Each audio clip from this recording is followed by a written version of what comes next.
मेरा नाम गोपाल है और मैं दूध बेचने का काम करता हूँ।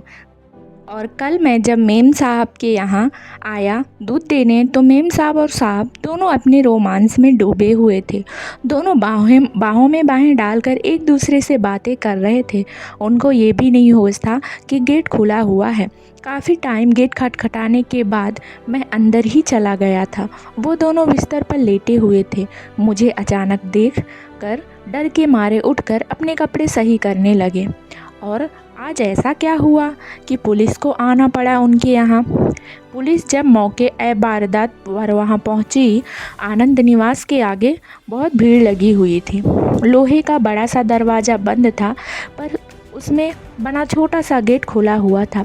सुबह दूध वाले ने आकर वहीं बाहर लगी घंटी बहुत देर तक बजाई थी, परंतु जब दरवाज़ा नहीं खुला तो वह छोटे गेट से अंदर बरामदे तक आ गया था। चूँकि कल भी वह ऐसा ही किया था। एक घंटी बरामदे में भी थी। दूध वाले ने वह भी बजाई, पर अंदर से कोई आवाज़ नहीं आई। तो उसने ड्राइंग रूम के अंदर पर्दे की झिल्ली में से झांकने की कोशिश की। कोई और दिन होता तो वह बाहर से ही वापस लौट चुका होता, परंतु कल घर के मालिक ने खुद बाहर आकर 7 लीटर दूध का ऑर्डर दिया था और कहा था कि बहुत मेहमान आएंगे तो ज़्यादा दूध की आवश्यकता होगी। अंदर झांकने में वह सफल रहा, पर नज़ारा दिल दहलाने वाला था। साहब कुर्सी पर पैर ऊपर रखकर थर थर कांपते ऐसे बैठे थे जैसे होश हवास खो चुके थे। और मेम साहब नीचे ज़मीन पर पड़ी थीं। उनके शरीर पर कोई हलचल नहीं थी, शायद वह जीवित ही नहीं थी। दूध वाला फौरन छोटे गेट से बाहर निकल आया और उसने पड़ोस वाले मिश्रा जी के घर की घंटी बजाकर उन्हें स्थिति से अवगत करवाया। उन्होंने बिना आवाज़ लगाए झांक कर देखा तो दूध वाला सच बोल रहा था। फौरन कुछ पड़ोसियों को एकत्रित करके मिश्रा जी ने पुलिस को सूचना दी। पुलिस के आने तक तो वहाँ भारी भीड़ एकत्रित हो चुकी थी। पुलिस के अंदर जाकर दरवाज़ा ज़ोर ज़ोर से पीटने पर कुछ ही मिनट में दरवाज़ा खुल गया। पुलिस की पूछताछ में जो सामने आया वह इस प्रकार था कि 6 महीने पूर्व ही राकेश और तारा इस घर को खरीद कर इसमें रहने आए थे। उनके विवाह को 4 वर्ष हुए थे और अभी कोई संतान नहीं थी। दोनों ही पड़ोस में किसी से बात नहीं करते थे। पड़ोसियों ने प्रारंभ में घनिष्ठता बढ़ाने का प्रयास किया, परंतु रूखी सी मुस्कान के अतिरिक्त कोई उत्तर नहीं मिला। सामने पड़ने पर औपचारिक हाय हेलो के अतिरिक्त किसी से बात नहीं होती थी। यह मकान 2 बरस तक बंद रहा था। उससे पहले जो परिवार यहाँ रहता था, उनकी युवा बेटी ने आत्महत्या कर ली थी, यही एक कमरे में। उसके बाद वह परिवार यहाँ से कहीं और चला गया था। अंततः कोई इस मकान को खरीदना नहीं चाहता था। ऐसे में राकेश को यह मकान कम दामों में मिल गया था और उसने इसे खरीद लिया। पड़ोसियों के अनुसार पति पत्नी के संबंध मधुर नहीं थे। लड़ाई झगड़े की आवाज़ अक्सर ही वहाँ से आया करती थी। तारा की मृत्यु के बारे में राकेश ठीक से कोई जवाब नहीं दे पा रहा था। उसके गले में निशान थे, जिससे पता चल रहा था कि किसी कपड़े से गला घोंटकर उसे मारा गया है, परंतु कपड़ा गायब था। राकेश के अनुसार जब वह सुबह करीब 5:30 बजे पानी पीने उठा था तो उसने तारा को इसी तरह पड़े देखा। उसने हिलाया डुलाया, तब समझ में आया कि वह नहीं रही। पुलिस द्वारा पूछने पर कि मेहमान कौन से आने वाले थे, तो राकेश का जवाब था दूध वाले से ऐसा बोलने के लिए तारा ने कहा था। वह कोई सरप्राइज़ देना चाहती थी। जैसे ही सूचना मिली, दोनों के परिवार भी वहां पहुंच गए। तारा के घर वाले राकेश को कोस रहे थे। राकेश के घर वाले मानने को तैयार ही नहीं थे कि वह ऐसा कुछ कर सकता है। शक की सुइयां हालांकि राकेश की ओर ही जा रही थी। केस जल्दी ही सीबीआई के पास जाने वाला था। संजय एक जाना माना नाम था। इस तरह के उलझे हुए केस की तह तक पहुंचने में उसकी ही मदद ली जाती थी। जब से केस उसके हाथ में आया, लोग केस सुलझने की उम्मीद करने लगे थे। जब तारा की डायरी संजय के हाथ लगी, तब राकेश और भी फंसता नजर आया, क्योंकि उसमें रोजाना के झगड़ों का जिक्र था। कहीं तारा ने आत्महत्या की बात लिखी थी तो कहीं कुछ और। ऐसे ही हत्या से 2 दिन पहले तो उसने राकेश से जान का खतरा ही लिख दिया था। आखिरी पेज पर जब संजय ने यह पढ़ा कि राकेश से 7 लीटर दूध क्यों बोला था दूध वाले को, मेरे क्रियाक्रम पर इकट्ठा होने वाले लोगों के लिए, तो उसका माथा ठनका। अब संग की गुंजाइश कहाँ बची थी। राकेश से सख्ती से पूछताछ की गई, परंतु उसका कहना यही था कि ऐसा बोलने को तारा ने कहा था।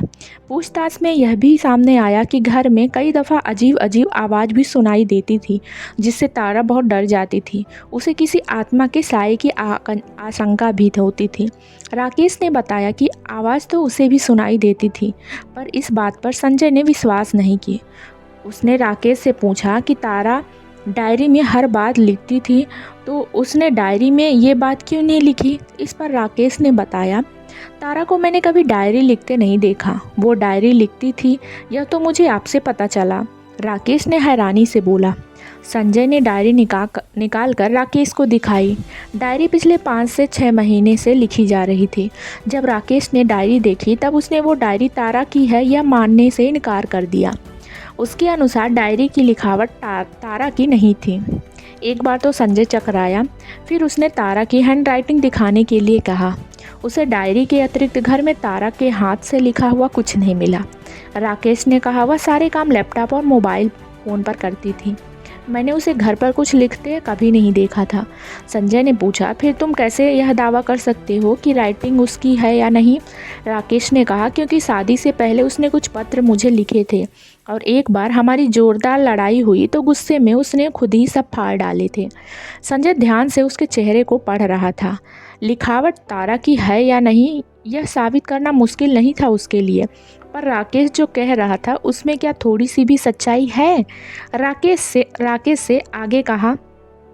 ने आगे कहा, इस डायरी से तो ऐसा लगता है कि हमारे रिश्ते बेहद ख़राब थे, जबकि ऐसा नहीं है। हम लड़ते बेशक थे, पर प्यार भी एक दूसरे से बहुत करते थे। राकेश ने दिमाग पर जोर डालते हुए कहा, मुझे कुछ याद नहीं आ रहा। तारा की माँ को भी डायरी दिखाई गई तो उन्होंने भी लिखावट तारा की होने से इनकार किया। आगे की पूछताछ में तारा की माँ से पता चला कि तारा की एक गहरी दोस्त थी जो अक्सर उससे मिलने आती थी और तारा उससे बहुत प्रभावित थी। उसका नाम था नीलम, पर तारा का फ़ोन खंगालने पर पता चला कि उस नाम से उसके मोबाइल में कोई नंबर सेव नहीं था। राकेश को उसके बारे में कुछ खास जानकारी नहीं थी। उसे सिर्फ इतना ही पता था कि कुछ महीने पहले उसकी दोस्त नीलम नाम की किसी लड़की से हुई थी उसकी दोस्ती, और वह दोनों अक्सर मिलती जुलती थी, परंतु राकेश की उपस्थिति में वह कभी नहीं आई। राकेश ने उसका फ़ोटो तक कभी नहीं देखा था। उसने कभी देखने की इच्छा जाहिर की थी और ना ही तारा ने स्वयं कभी दिखाया था, लेकिन उसने यह अवश्य बताया था कि नीलम बाकी लड़कियों से बहुत अलग है। उसे फ़ोटो खिंचवाना पसंद नहीं था। राकेश का घर पुराने बसे हुए मोहल्ले में था। दिन के समय वहाँ कोई गार्ड भी नहीं होता था, लेकिन रात को अवश्य ही एक चौकीदार डंडा फटकारते हुए कभी कभी गली में चक्कर लगा लेता था, परंतु पूछताछ में वह कुछ भी नहीं बता सका। सीसीटीवी कैमरा भी घर के सामने नहीं था। गली के कैमरे की फुटेज में देर रात कोई आता जाता दिखाई भी नहीं दिया। सबका शक बार बार राकेश पर ही जा रहा था, लेकिन नीलम को ढूंढना भी ज़रूरी था। आखिरकार खास सहेली थी तो आई क्यों नहीं। सारे शहर में ये खबर आग की तरह फैल चुकी थी। राकेश बार बार डायरी उठाकर लिखावट पहचानने का प्रयास करता रहा। अचानक याद आया, ऐसी लिखावट तो माया की भी थी। माया उसकी पुरानी महिला मित्र थी, परंतु वह निश्चित तौर पर यह बात नहीं कह सकता था। माया से रिश्ता ख़त्म हुए 5 साल हो गए थे। तारा से बात पक्की होते ही राकेश ने माया के पत्र और उससे जुड़ी हर निशानी मिटा दी थी, पर उसकी मोती जैसी खूबसूरत लिखावट उसे हर रहकर आज याद आ रही थी, जो कि डायरी वाली लिखावट से हूबहू मिलती थी। उसने संजय को बताना उचित समझा। संजय को जैसे ही यह पता चला, उसने फिर से सीसीटीवी फुटेज राकेश को दिखाई। शाम के करीब 5 बजे एक लड़की गली में दिखी। हालांकि उसने अपना चेहरा काफ़ी हद तक ढक रखा था। चाल ढाल से राकेश को वह माया ही लगी। सामने वाली पड़ोसन ने भी पूछताछ में बताया कि उन्होंने कल किसी को आते नहीं देखा था, पर यह फुटेज वाली लड़की अक्सर ही तारा के पास आती थी। माया अब कहाँ है, इसके बारे में राकेश को कुछ नहीं पता था, परंतु उसके बारे में बाकी सब कुछ उसने संजय को बताया।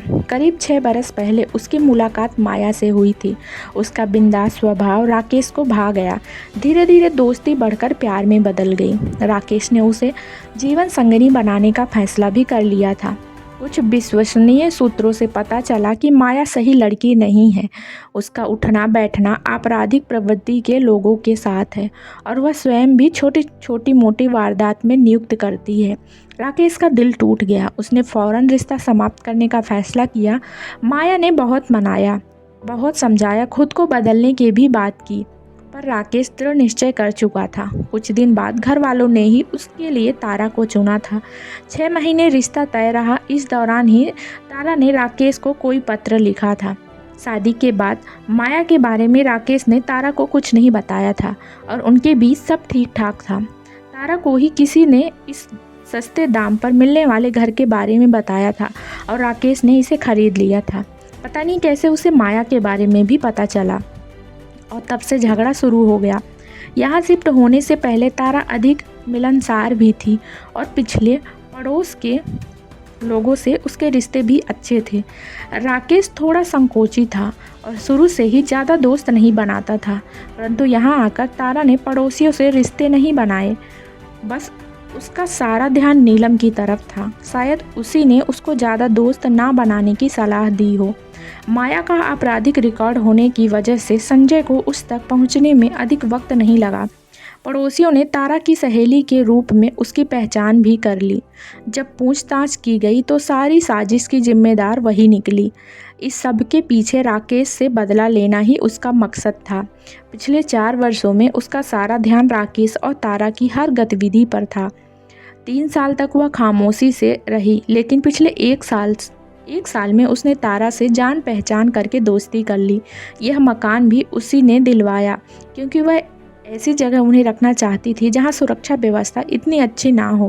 तारा को ऐसी पट्टी पढ़ाई कि उसने किसी और से दोस्ती ही नहीं की।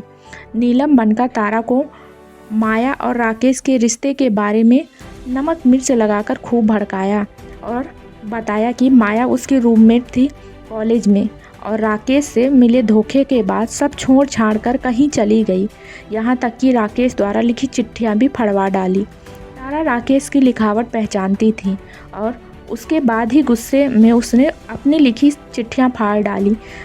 कह सकते हैं ऐसा करने के लिए भी नीलम ने भड़काया था, क्योंकि वह तारा की लिखावट के सबूत मिटाना चाहती थी। उस घर में किसी की छाया होने का भ्रम भी उसने इसलिए ही पैदा किया था। इसके लिए उसने कभी कभी रिकॉर्ड की हुई सांसों की आवाज़ और कुछ अन्य आवाज़ चलाने का इंतज़ाम किया था। इस सिलसिले में वह उसकी मददगार भी बन रही थी। दूध वाला 7 लीटर दूध इसलिए लाया था कि भूत भगाने के लिए घर में पूजा रखवाई गई थी और राकेश के लिए यह पूजा सरप्राइज थी। सब कुछ योजना बनाकर एक दिन पहले शाम को राकेश के घर पहुंचने से पहले ही वह प्रसाद के नाम पर नशीली खीर दे गई थी और खाना खाने के बाद राकेश और तारा ने वह खीर खाई थी। दोनों गहरी नींद में सो गए।